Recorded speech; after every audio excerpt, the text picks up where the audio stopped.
कहाँ गया? ओए चोट तो दिखा दे। ओए चोट दिखा मेरी।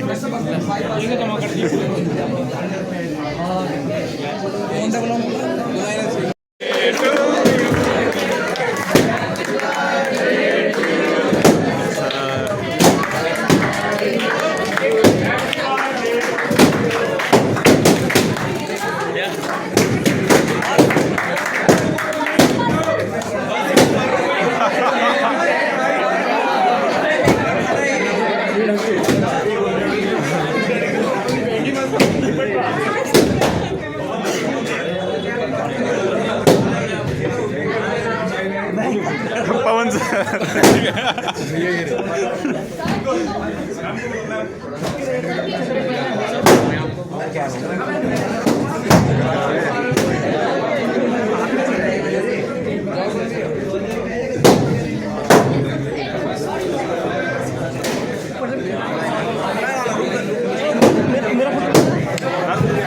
तेरा फोटो ना लो, तेरा फोटो लेके क्या करूँगा मैं? वीडियो का नाम क्या?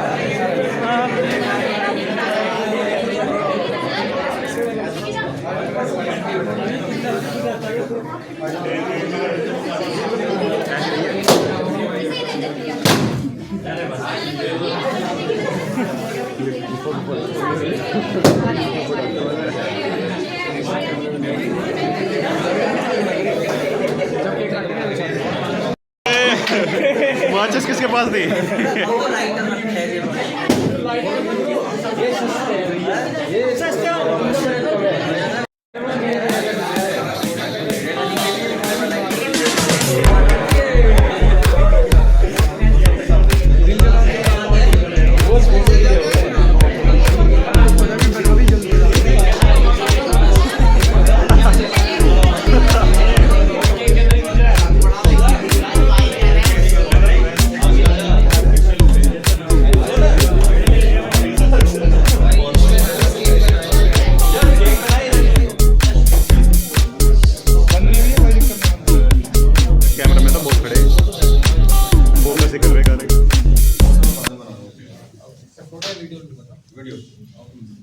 ठीक है भाई, सब तैयार हो?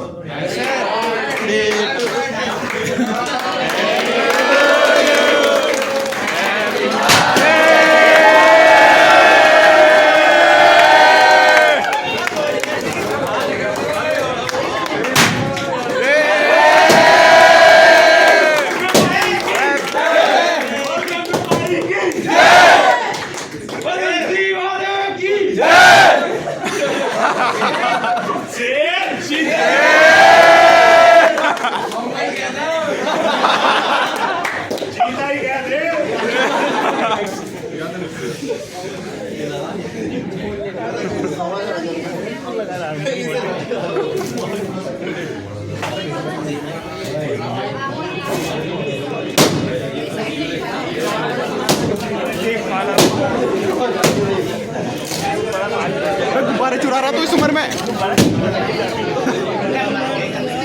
सुना गुब्बारे चुरा रहा प्रियांशु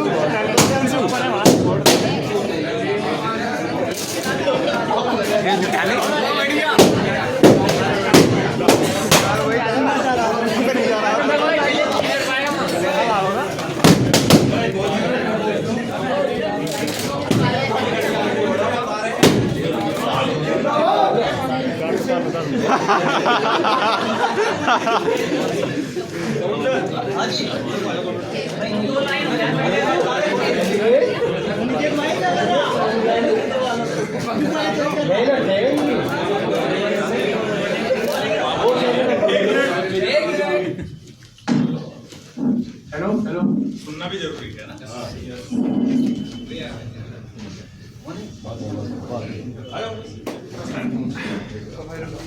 सुनना है सबको है ना, कोई बीच में बोलेगा नहीं।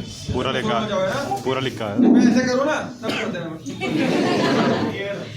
ये मेरी सेकंड स्पीच है। इससे पहले मैंने अपनी स्पीच जिंदगी में फेयरवेल पे दी थी।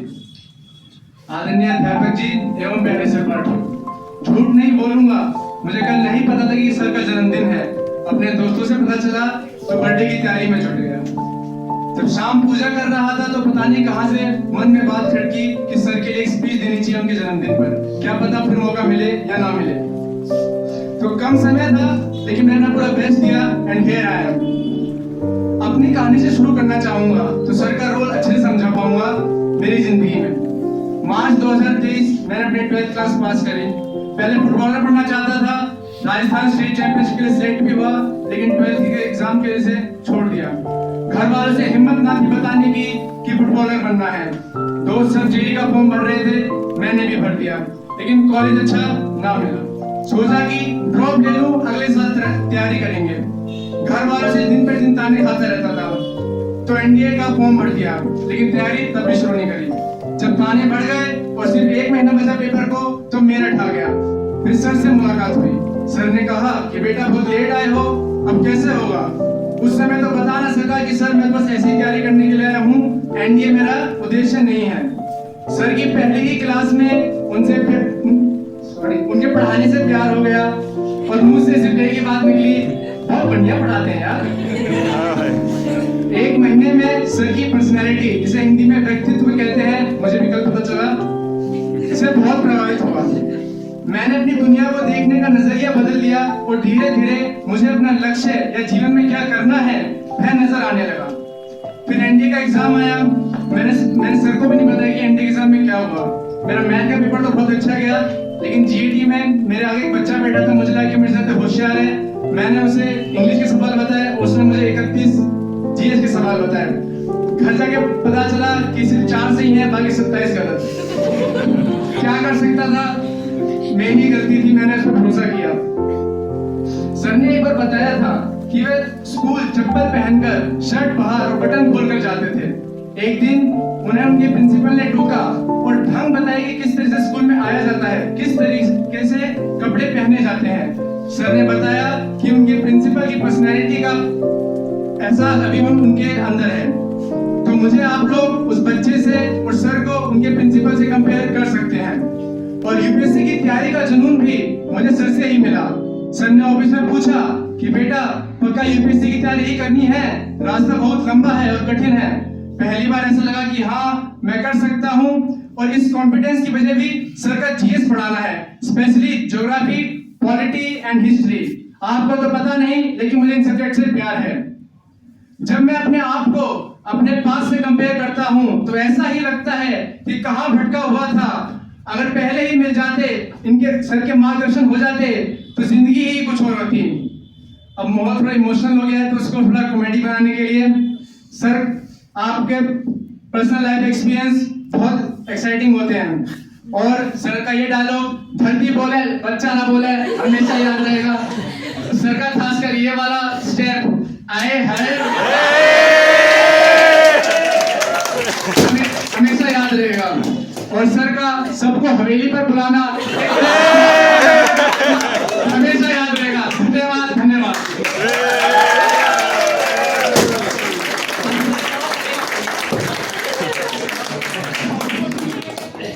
और मुझे इस बात का पूरा विश्वास है, मैं अपने स्टाफ में हर व्यक्ति से कहा है, पता नहीं रिजल्ट क्या होगा मुझे नहीं पता, पर मैं 1,00,000% कह सकता हूँ कि मैं एक आईएएस ऑफिसर से ही बात कर रहा हूँ आज।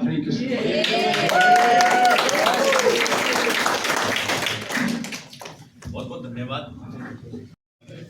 2024 में ऐसे कई विद्यार्थी हैं जो 2025 के मेरे जन्मदिन पर यहाँ नहीं होंगे। जैसे आज सुबह से मुझे ऐसे बहुत सारे बच्चों के मैसेजेस, ऑनेस्टली मैं बताऊं, मेरे व्हाट्सएप मतलब भर चुका है। इतने सारे मैसेजेस मेरे फेसबुक पे, मेरे इंस्टाग्राम पे, और मेरा फोन अभी भी बज रहा है मेरी जेब में। बहुत सारी चीजें ऐसी हैं लाइफ में जो आपके साथ शेयर की जा सकती है। मुझे सबसे अच्छा वही पल लगता है कि जब मेरे इस वाले बर्थडे से वो चेहरे मुझे अगले बर्थडे पे ना दिखें और वो मुझे मैसेज करें अपनी नौकरी से। उससे ज़्यादा बड़ा गिफ्ट मेरे लिए कुछ नहीं है लाइफ में। और 2024 में हम भी रहे हैं। अभी हम वो कमिटमेंट दिखा नहीं रहे हैं क्योंकि एक बीच में हॉल्ट है, मुझे जाना है 3-4 दिन के लिए बाहर, जैसा मैंने आप लोगों को बताया आज। लेकिन जब मैं वापस आऊँगा तो कोचिंग में एक बिल्कुल नया फॉर्मेट देखेंगे और बिल्कुल नए तरीके से हम उस चीज़ को करने वाले हैं। मुझे पूरी उम्मीद है कि 2024 में जो काबिल बच्चे हैं वो पूरी कोशिश करें कि वो चेहरे मुझे यहाँ ना दिखाई दें। जो अभी पढ़ाई को हल्के में ले रहे हैं, लौटना तो पड़ेगा, या तो प्राइवेट नौकरी में लौटना पड़ेगा या खेती में लौटना पड़ेगा। ये मौज बहुत सारे बच्चे आपने देखा होगा, गांव से पैसे ले लेते हैं। एक बात पता नहीं भूल गया तू, जो तूने मुझे ऑफिस में कही थी कि मैं दुनिया का सबसे बेवकूफ बालक उसे मानता हूँ जिसने कोचिंग में पैसा तो भर दिया है और वो क्लास में नहीं आता। उससे बड़ा बेवकूफ व्यक्ति दुनिया में कोई बच्चा है नहीं। तो लौटना तो पड़ेगा। अब हाथ में तुम्हारे है कि लौटना किधर है। गांव में खेती में ही लौटना है। जो पिताजी मेहनत करते रहे, अपना जो भी जीवन में संघर्ष रहा उसी में कंटिन्यू करना है जाके, या उनके जीवन में कुछ सुकून लाना है, ये डिसाइड आपने करना है। मैं फिर से कर रहा हूँ, ये मौज मेरठ में घूमने की, पीएल शर्मा रोड की हरियाली देखने की, ये सारी मौज केवल तब तक है जब तक पढ़ाई का विकल्प खुला है कि हाँ लड़का तैयारी करने के लिए मेरठ जा रहा है। जिस दिन ये विकल्प बंद हो जाएगा ना कि मैं अब पढ़ नहीं रहा हूँ, तो उस दिन आपको एहसास हो जाएगा कि जिंदगी बहुत मुश्किल है। दूसरी बात, क्योंकि इस साल हम 10 साल भी पूरे कर रहे हैं कोचिंग के, 23 जून को। यहाँ पे मेरे लेफ्ट हैंड पे एक व्यक्ति खड़े हैं जिनका नाम पवन तोमर है। इनके बिना हमारी जो यात्रा है वो अधूरी है। हम इनका जिक्र ना करें अपनी किसी भी फंक्शन में तो वो हो नहीं सकता। रिश्ते में मेरे मामा लगते हैं, डबल माँ हैं, तो इसलिए मेरा ध्यान ज्यादा रखते हैं। और हम लड़ते भी बहुत हैं, आपकी जानकारी के लिए बता दूं, लेकिन वो हम ऑफिस में लड़ते हैं। और चूंकि मेरा नाता बड़ा है, मैं भांजा हूं, तो मैंने दबा लेता हूं। मैं जैसे मेरा मन करे मैं वैसे इन्हें मैंने हवेली पे नहीं बुलाया आज लेकिन मेरी चीजें हो जाती हैं। मेरे जो लेफ्ट हैंड पे व्यक्ति है, इसका कोचिंग में जो योगदान है वो कभी भी वेतन में व्यक्त नहीं किया जा सकता है। जो इन्होंने कोचिंग के लिए किया है, जो करेंगे, इन्होंने मुझे इस साल कहा है कि थोड़ा स्टाफ बढ़ाइए, इस साल मैथ्स में कुछ नया करके दिखाना है। और हम पूरी तलाश में, हमने कई रिज्यूम मंगा लिए हैं ताकि हमारे टीचर्स पे बहुत लोड है। हमारे टीचर्स पे विकास सर पूरी रात पेपर लिख देते हैं। हमारे टीचर्स पे बहुत लोड है। और सबसे बड़ी, मैं तो अपनी सफलता का, मैंने अभी कहा यूपी पुलिस में 10 साल हो गया, आसान नहीं है मेरठ में 10 साल कोचिंग कंटिन्यू करना। हम झूठ नहीं बोलेंगे, हम ऐसा झूठ नहीं बोलेंगे कि नहीं हाँ इस बैच में बैठो और ये तैयारी हो जाएगी। बैच है और हाँ इस बात से तैयारी हो सकती है तो बैठ, पढ़ना मत बैठ। गौरव को मैंने यूपीएससी के लिए एडमिशन दिए है। गौरव पढ़ कौन से बैच में रहा है? सबके साथ। क्यों? गौरव से ऑफिस में बैठा के अपने सामने चेयर पे ये पहले डिस्कस किया, ये बैच तेरे सीसेट की तैयारी करा सकता है और तेरे जीएस के बेसिक्स करा सकता है। तुझे लगे कि ये बैच आईएएस बना देगा तो नहीं। इसने कहा नहीं सर, मुझे भी उसी पे काम करना है 1 साल, और इसलिए मैं हूं। और मैंने उसको प्रॉमिस किया कि मैं तुझे दिल्ली जिस कोचिंग में कहेगा मैं खुद जाऊंगा एडमिशन कराने के लिए। मैं चाहता तो कह भी सकता था नहीं आईएएस बन जाएगा बेटे, 1.5 लाख रुपए जमा कर दे, जो अक्सर कोचिंग करती है। क्यों यूपी पुलिस के मैं बैच अलग चला रहा हूँ, मैं भी चाहता तो कर देता मिक्स, एसएससी अलग चलाता हूँ, एनडी जब आएगा प्रॉपर अब गर्मी में तो अलग चलेगा। झूठ नहीं बोलना है। अगर किसी भी स्टूडेंट को ऐसा लगता है कमिटमेंट में कमी है कोचिंग की, तो नीचे बैठे मिलेंगे आपको, जाके बात कर लो। अब एक व्यक्ति मेरे राइट हैंड पे भी हैं, टीचर बन रहे हैं अभी क्योंकि जो ये शब्द है ना टीचर, बहुत मुश्किल है, बहुत मुश्किल काम है टीचिंग। जिसे लगता है ना टीचिंग बहुत आसान काम है, तो है नहीं। अभी मेरी बहन है हिमांशी सोम, यहाँ कहीं दिख रही है, उसने मुझे कहा भैया किसाना काम बहुत कैडा हो हाँ, मैंने उसकी बात को कहा भी हाँ कैडा, पर हमारा काम भी आसान नहीं है। हम समाज की जिम्मेदारी हैं, हमारे ऊपर समाज की जिम्मेदारी है। हम फ्यूचर निर्माण करते हैं, हम भटकते हुए बच्चे को बुलाते हैं ऑफिस में, हाँ उसे साइन करते हैं, उसे बताते हैं तेरे अंदर काबिलियत है, तू यहाँ जा सकता है। मैं विकास सर हमेशा एक बात कहता हूँ क्लास में, जब राम सेतु बन रहा था तो एक छोटी सी गिलहरी रेत भर भर के ले जा रही थी, तो लोग उसको हंस रहे हैं, वो हाथ उड़ा रहे हैं कि तेरे से बन जाएगा ये राम सेतु। मैं वो जिम्मेदारी पूरी करता हूँ। जब कभी तुम इतिहास को देखोगे कि यार हमारे जीवन में किसी व्यक्ति ने हमें ये कहा कभी कि बेटे मौका है यार, वक्त है, लग जा, तो मैं वो इंसान आपके जीवन में निकलूंगा कि हाँ उस व्यक्ति ने कहा था हमें कि तेरे अंदर ये काबिलियत है और तू ये कर सकता है। तो उस समय मेरा नाम आप उस लोगों की श्रेणी में रखोगे, अच्छे वालों में, उनमें नहीं रखोगे जिन्होंने आ बे चल छोड़ इसका लेक्चर छोड़, वहां पढ़ेंगे, चल वहां पढ़ेंगे, उसमें नहीं रखोगे। भटक रहे हो ना तो भटकते ही रहोगे।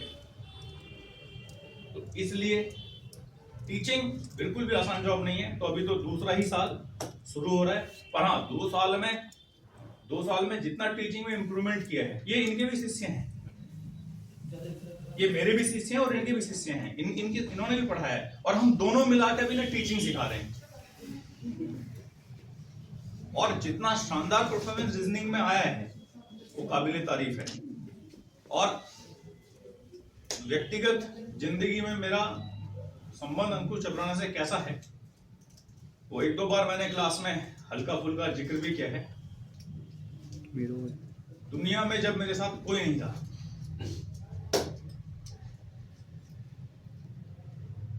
तो मेरा भाई था। बोलने वाले हैं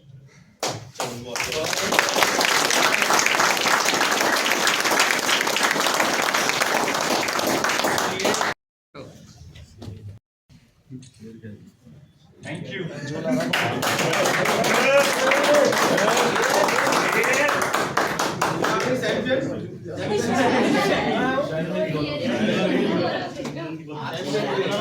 भाई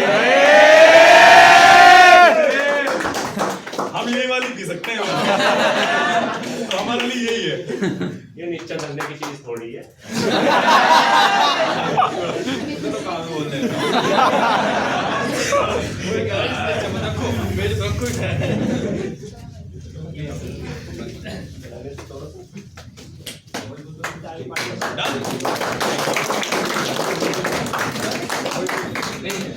टीना